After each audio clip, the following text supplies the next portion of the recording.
लखनऊ, दिनांक 02 फरवरी 2026 को शारदेय प्रकाशन के 11वें स्थापना दिवस के अवसर पर उत्तर प्रदेश हिंदी संस्थान के निराला सभागार में पुस्तक लोकार्पण, शारदेय सम्मान समारोह एवं काव्यपाठ का भव्य आयोजन हर्षोल्लास के साथ संपन्न हुआ।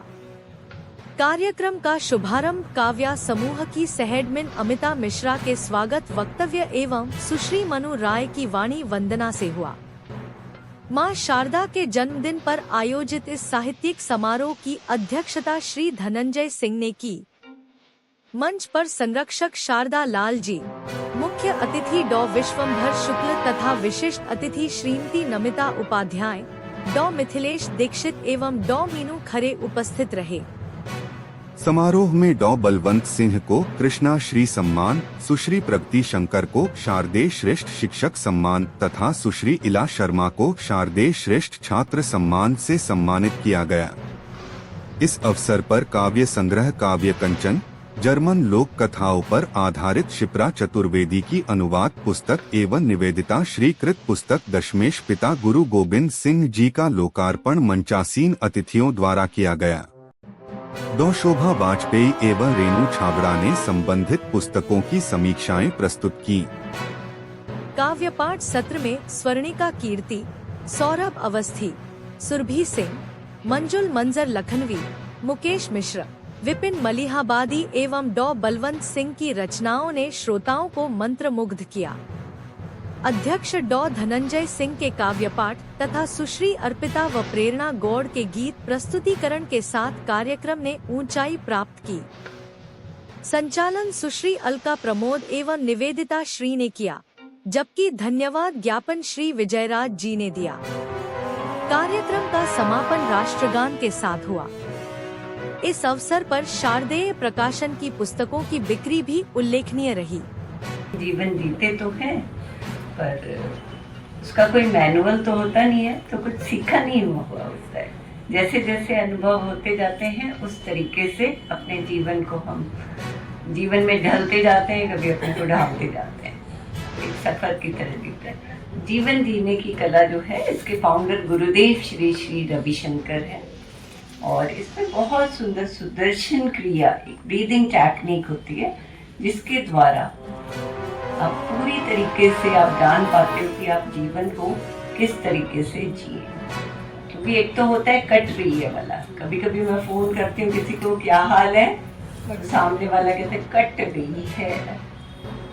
तो मेरे को बहुत दिक्कत होती है कि इतना अमूल्य जीवन मिला है तो तुम काट क्यों रहे हो भाई, जी लो।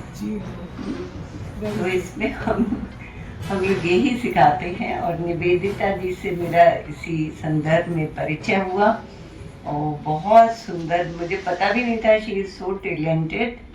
फिर जब उनके माहिया, मुझे माहिया भी नहीं मालूम था फ्रेंकली स्पीकिंग कि होता क्या है, फिर मुझे कुछ पता चला। फिर उन्होंने मुझे अपनी पुस्तक दी तो थोड़ा बहुत उसमें पढ़ा मैंने।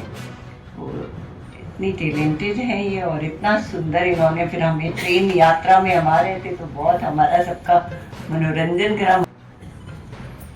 आदरणीय मंच, सम्मानित साहित्यकारों, प्रिय शब्द साधकों और उपस्थित सभी साहित्य प्रेमियों को मेरी ओर से सादर नमस्कार। आज शारदेय प्रकाशन के 11वें स्थापना दिवस पर हम सभी लोग यहाँ पर उपस्थित हैं। सबसे पहले तो इन 11 वर्षों की यात्रा के लिए निवेदिता श्री जी को मैं बहुत बहुत बधाइयाँ देती हूँ। सबसे बड़ी बात यह है कि अपनी माँ के स्मृति में इस तरीके का आयोजन करना और एक पूरे प्रकाशन को एक महिला द्वारा चलाया जाना, ये अनुकरणीय है। प्रकाशक अक्सर पुरुषों के आधिपत्य में उनका डोमेन माना जाता है, पर निवेदिता ने जब इसको शुरू किया था तो शायद वो भी नहीं जानती होंगी कि इस तरह से इनका जो प्रकाशन है वो फले फूलेगा। वाणी और आज के सभाध्यक्ष डॉक्टर धनंजय सिंह जी, आदरणीय सुश्री शारदा लाल जी, इस कार्यक्रम के प्रणेता और सबके बीच में हंसमुख और प्रिय, किसी की बहन हैं, किसी की मित्र हैं और किसी की प्रोत्साहक हैं, श्री संचालिका आदरणीय अलका प्रमोद जी, आज की विशिष्ट अतिथि नमिता उपाध्याय जी, मीनू खरे जी और मेरे समक्ष बैठे हुए शीर्षस्थ साहित्यकार, लोकप्रिय साहित्य की शलाका जगाने वाले मेरे प्रिय मित्र, आप सबको मेरा नमन है, प्रणाम है। निश्चित रूप से ये मेरा सौभाग्य था कि मुझे आपके बीच उपस्थित होने का अवसर मिला है। जग में आना जाना, मैंने सुन दिया है, शब्द तो निवेदिता जी के हैं। बहुत गहनों और कपड़ों के संग 2-4 किताबें लाई थी, भूल गई है बक्सों में रख किसी तहखाने में। क्या सोरिका है यहाँ? आज के संदर्भ में नारियों को लेकर के हम बात करते हैं, नारी संचेतना की बात करते हैं, नारी विमर्श की बात करते हैं, लेकिन क्या इन 2 पंक्तियों का कोई जवाब है? वो गहनों कपड़ों के संग 2-4 किताबें लाई थी, भूल गई है बक्सों में रख, भूल गई है बक्सों में रख किसी तहखाने में। उसको इतना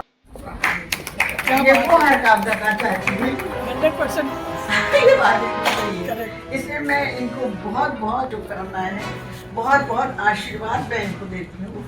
ये 11वां स्थापना दिवस है शारदेय प्रकाशन का। ये 11 वर्ष की यात्रा इन्होंने बड़े साहस पूर्वक, इस यात्रा में इन्होंने इतने मित्र बनाए हैं, इतने संबंध बनाए हैं, जिनके बारे में मैं कुछ कह नहीं सकती हूँ। आप सबको उसका अनुभव होगा। 2 शब्द यही कहने जा रही हूँ कि ये और अधिक तरक्की करे और आगे बढ़े, उन्नति का रास्ता इनके लिए साफ रहे जाने के लिए। और उपस्थित आप सबका मैं अभिवादन करता हूँ। 11 वर्ष हो चुके इस आयोजन को होते हुए, 2 वर्ष से मैं इसमें सम्मिलित हो रहा हूँ। माँ और पिताजी दोनों की स्मृति में ये आयोजन होता है। उन दोनों की स्मृति को मैं सादर प्रणाम करता हूँ। आज जो मुझे कहना है, सबसे मुख्य बात वो ये है कि आयोजनों में जाने का मुझे बहुत अवसर मिलता है, गोष्ठियाँ बहुत होती हैं, लेकिन आज जब आदि से लेकर के अंत तक अच्छी रचनाएं सुनने को मिले, ये प्राय नहीं होता। जो यहाँ हुआ है, यहाँ सारी रचनाएं जो पढ़ी गई वो इस स्तरीय थी। इसके लिए मैं बहुत बहुत धन्यवाद देना चाहता हूँ। आप सब बधाई के पात्र हैं। मुझे व्याख्यान देने की आदत नहीं है, मैं आपके सामने गीत प्रस्तुत कर देता हूँ।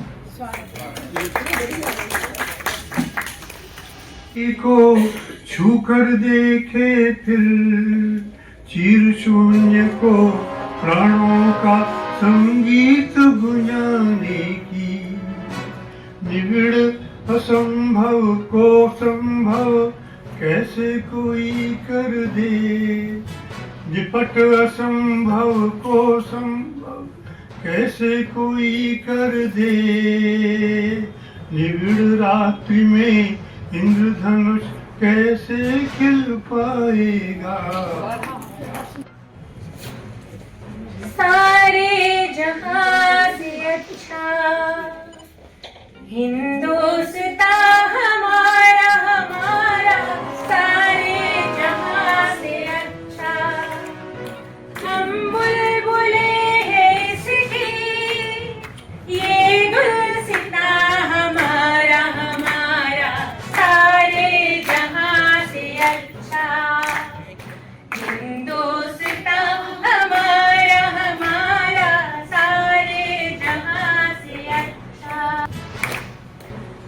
पर्वत वो सबसे ऊंचा, हम साया आसमां का। पर्वत वो सबसे ऊंचा, हम साया आसमां का। मुंतरी हमारा, वो पासवां हमारा, हमारा सारे जहां से अच्छा। हिंदुस्तान हमारा, हमारा सारे जहां से अच्छा।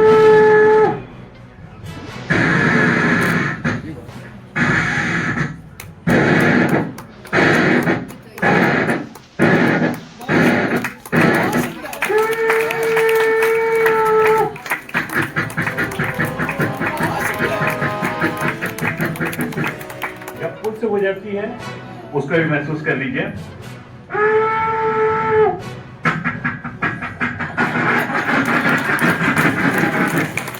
ये आप लोगों को देख के लगा कि आगे आने वाले लोगों को तो समझ में नहीं आएगा, आप लोग इसको महसूस करेंगे और अच्छा लगेगा। और बड़ी दीदी है मेरी, जिनका बहुत इन्होंने इतना अच्छा बनाया उसको। आप उधर जाइए, इधर आइए, इधर हट जाइए, फोटो में रुकावट ना आए। बुजुर्ग हैं सब लोग इधर देखिए। अब सब लोग बाद में बात कर लीजिएगा थोड़ी देर। की स्मृति में सम्मान और पुरस्कार घोषित करना ये अपने आप में महत्वपूर्ण है।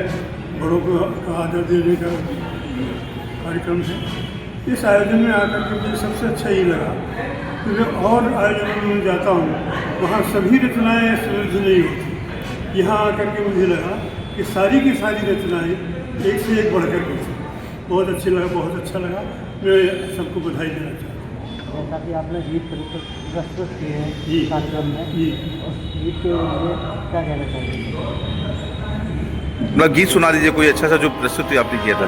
दे तुमको अपना कहकर मैंने अपना अपनापन दे डाला, तन पर तो अधिकार नहीं था, मैंने अपना मन दे डाला। एक कलम का धनवा की था, लो तुमको ये धन दे डाला। और कैसा प्रतिदान तुम्हारा, मुझको सूनापन दे डाला। प्रोफेसर विश्वम्भर शुक्ल हूँ, साहित्यकार हूँ और सेवानिवृत्त एक महाविद्यालय का प्राचार्य हूँ। इधर मेरी साहित्यिक रचनाएं निरंतर प्रकाशित हो चुकी हैं। लगभग 10 गीत संग्रह हैं, 5 गीतिका संग्रह हैं और इसके अलावा कई बाल कविताएं, दोहा मुक्तक और कुछ रचनाएं जो फुटकर गीतों में हैं। इसके अतिरिक्त मुक्तकों का अलग से संग्रह है और फिर फुटकर रचनाओं के अलावा संपादित कृतियाँ भी हैं। आज का जो कार्यक्रम यहाँ हुआ है निश्चित रूप से एक सुंदर भव्य कार्यक्रम था और इसमें एक विशेष बात ये थी कि ये विशुद्ध साहित्यिक कार्यक्रम था।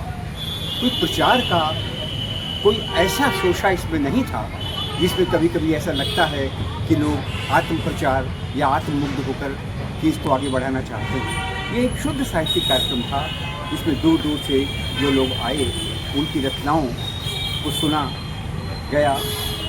मैंने भी अपनी एक जीवन को लेकर एक गीत पढ़ा जिसमें स्त्री पुरुष संपर्कों की बात की गई है और संभवतः एक ऐसा अपने मन का गीत है जिसकी प्रशंसा मिली है।